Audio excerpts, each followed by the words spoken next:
The doorway to nightmare.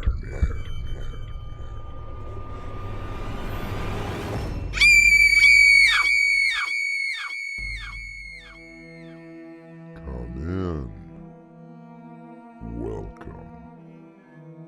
I'm your host, Artemis Black. Sooner or later, each of us feels the need to escape. People from the city head to the country, and vice versa. Here, for example, is a very pleasant form of escape. A mountain cabin, only 10 miles from the city, population about 80,000. Each of whom, like us, has fashioned their own small cage of reality out of the chaos of unreality. Each of whom, like us, lives their lives by the steady ticking of a clock, forgetting that the clock is merely man's invention, and tomorrow is simply a creation of the human mind, forgetting that there is only the constant now.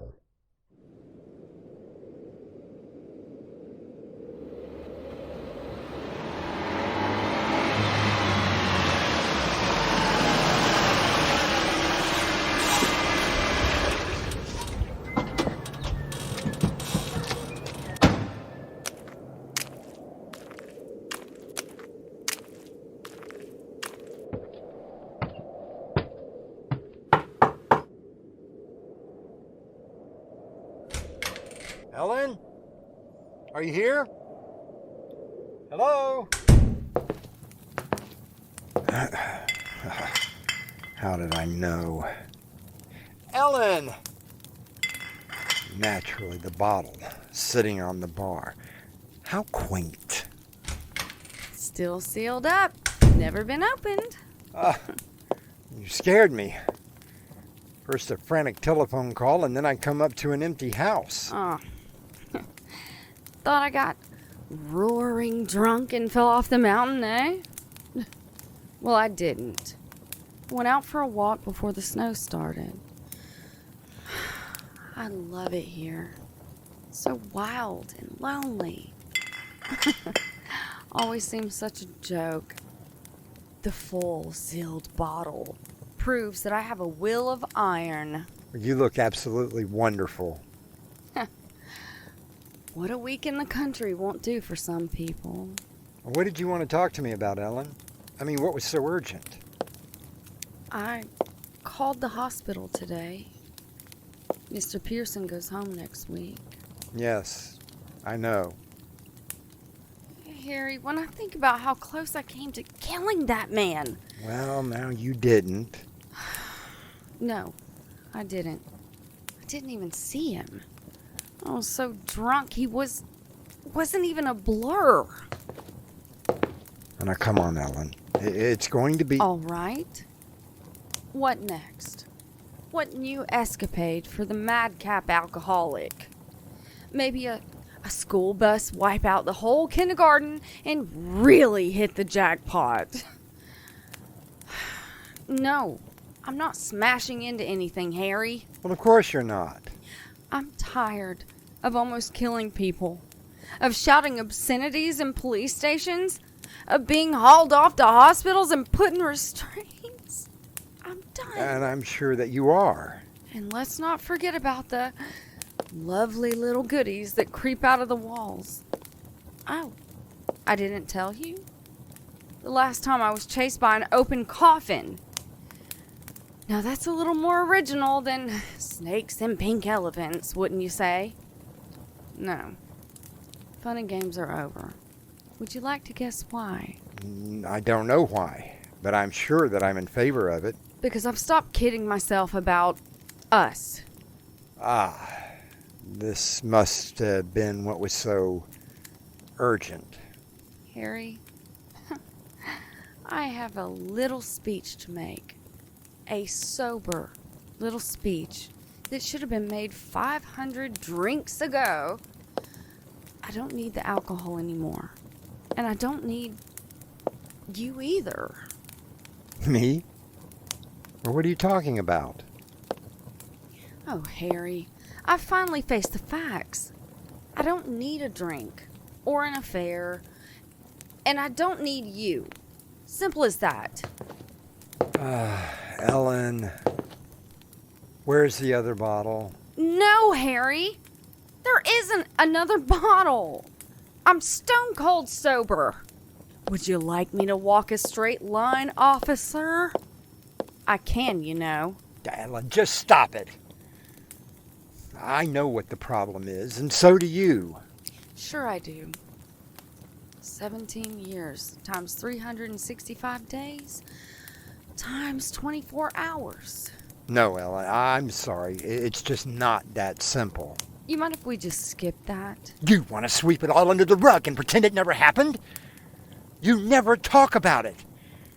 Instead, you drink. Spare me the amateur analysis. Ellen, where was I when we became strangers?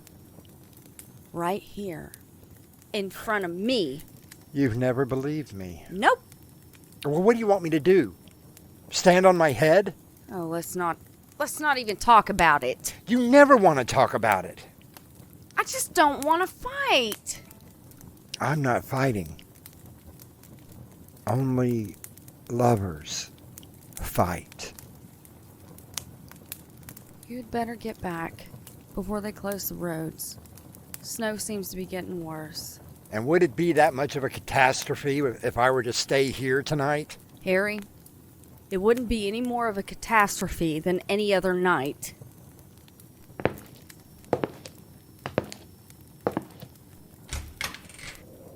You know, I think I liked you better when you were drunk.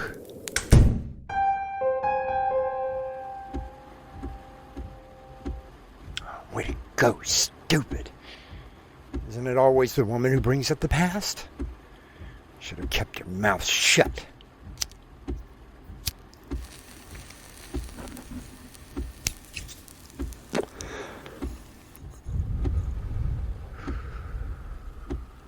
Maybe I should go back. Maybe I should... Oh, damn! Cigarette. Hey! Hey!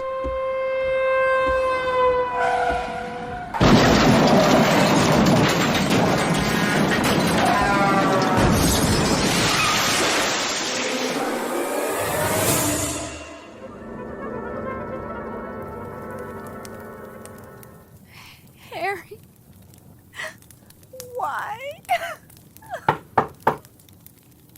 Hello? Anybody home? Please, just go away. Hey, I just need to borrow the phone. Oh, look, I'm all alone up here. The highway's only a couple miles back. Come on, lady. The snow is getting worse. My dad had an accident down the road. Fine. But only to use the phone. Here. Thanks, lady. Why didn't your father come? He hit his head. I need to try and call the hospital. That's where Mom is now. She's not... she isn't doing well. What's your name, darling? Elizabeth. But everyone calls me Beth. Beth Samuels. My father's name is Harry, and... Your mother's name is...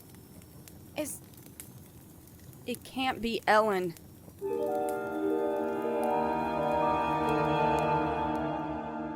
Ellen looks in both awe and amazement at the young woman standing in the doorway.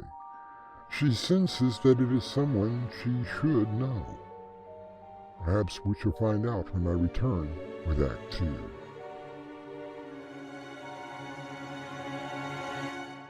If you enjoy these plays, please hit that like button. That way we know. Don't forget to subscribe and share it with all your friends.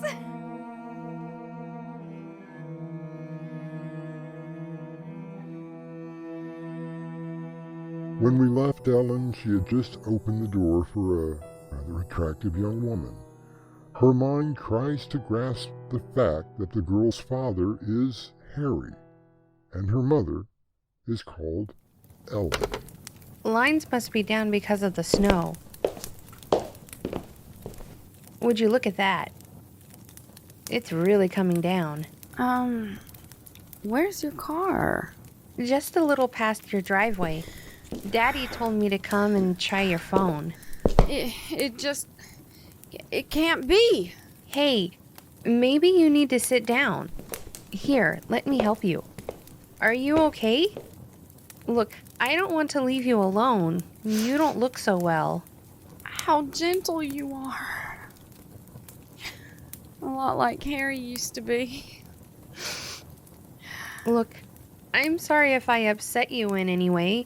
You see, my mother is in the hospital and we've been trying to get there. Your mother? Yeah, she was having a baby. See, Daddy got these cigars and gave them to me to pass around.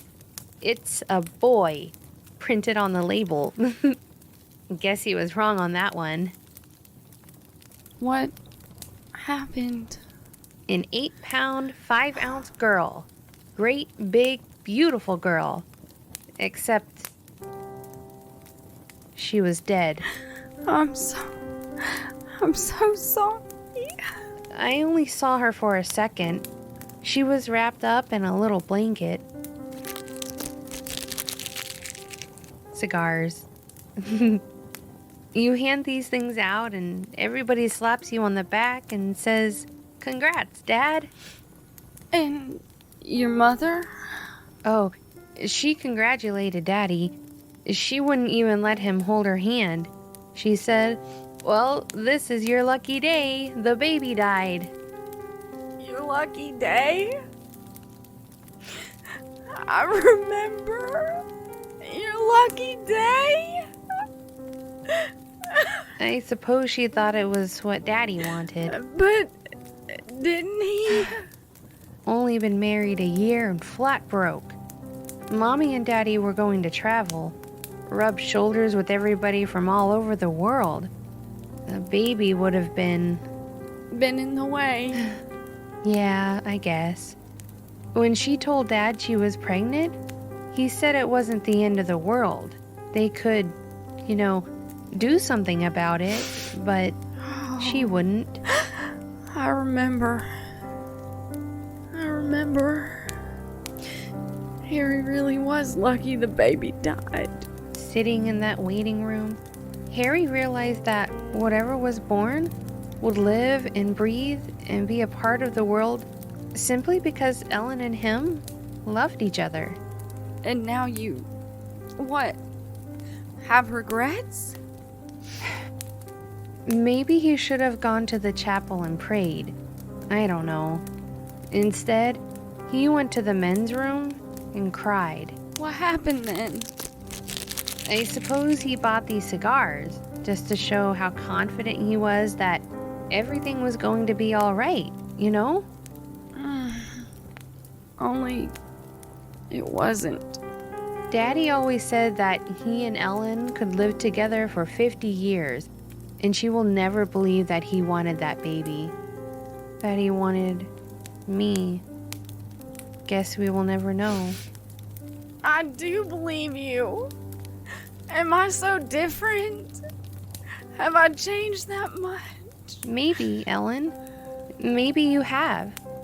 Had I been born alive? Who knows? Beth! Oh, Beth! Please don't go! Beth! Ellen stands in the empty room, not believing what she has just seen. Elizabeth simply vanishing before her eyes. I'll return shortly with Act 3. Meet Jerry Connors, family man, businessman, psychopathic killer. The Convincer by Winslow Swan, now available on Amazon. Jerry Connors, he can convince you to do anything, even die.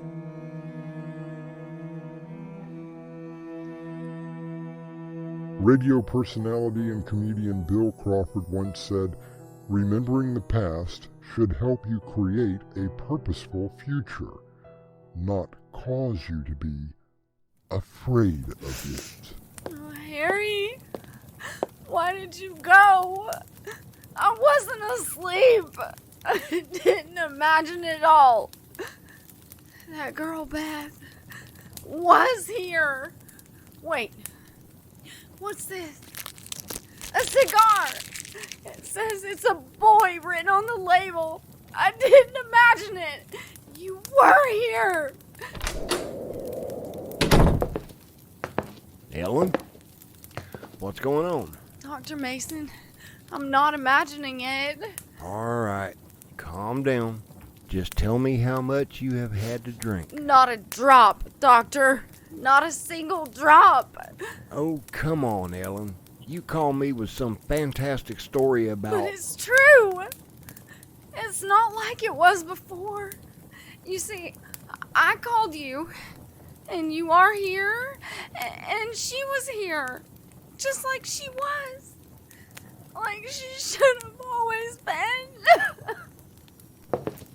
Really?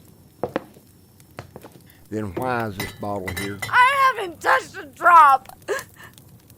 Ellen, I made a rather foolish mistake. I put your records in the inactive file. You must believe me. She was here. She was really here. Who was here, Ellen? Harry? I don't know who you are talking about, but I can tell you where Harry was. He had an accident right down the road. The car was starting to burn when I came up because of your phone call. Are you all right? I was out cold for a while, but I'm okay now.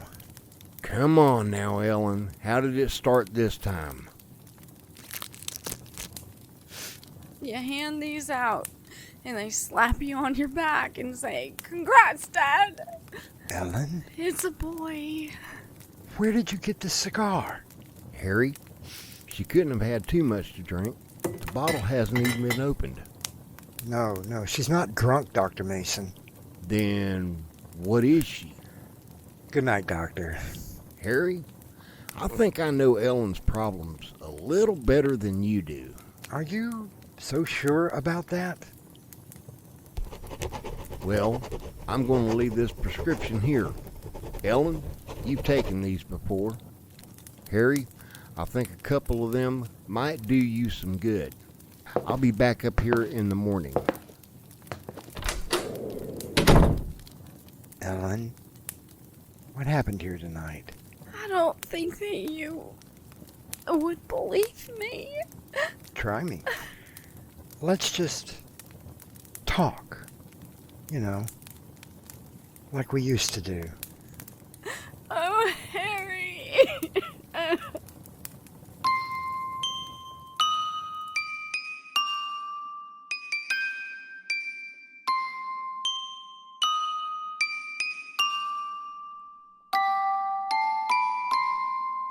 He did believe her. He had to. Was it all a delusion? Quote, "It's a boy," end quote. Now, that certainly was not a delusion.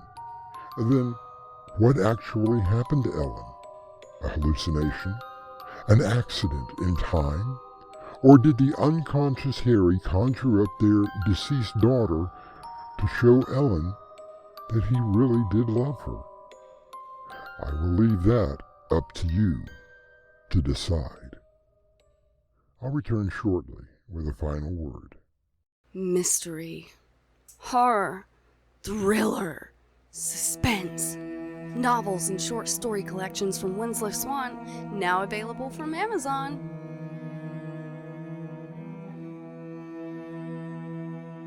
We all live within a cage of reality, in that constant and marvelous world of the now.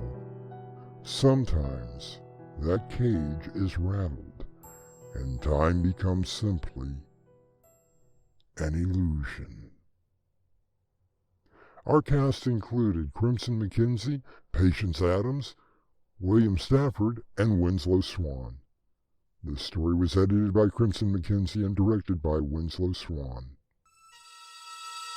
And now, a preview of our next tale. Mr. Anderson, If you ask me, the best thing would be to take that bed and destroy it.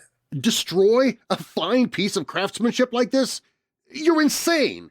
It should have been done a long time ago. Mahogany wood, an intricate design, hand-carved into the headboard and 4 posts.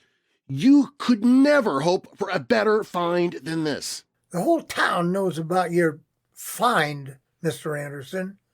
They also know what might happen should you keep it. This is Artemis Black, inviting you to return with us to the doorway to Nightmare for another adventure into the terrifying world of your imagination. Until next time, slumber peacefully. Epilogue. The butler did it.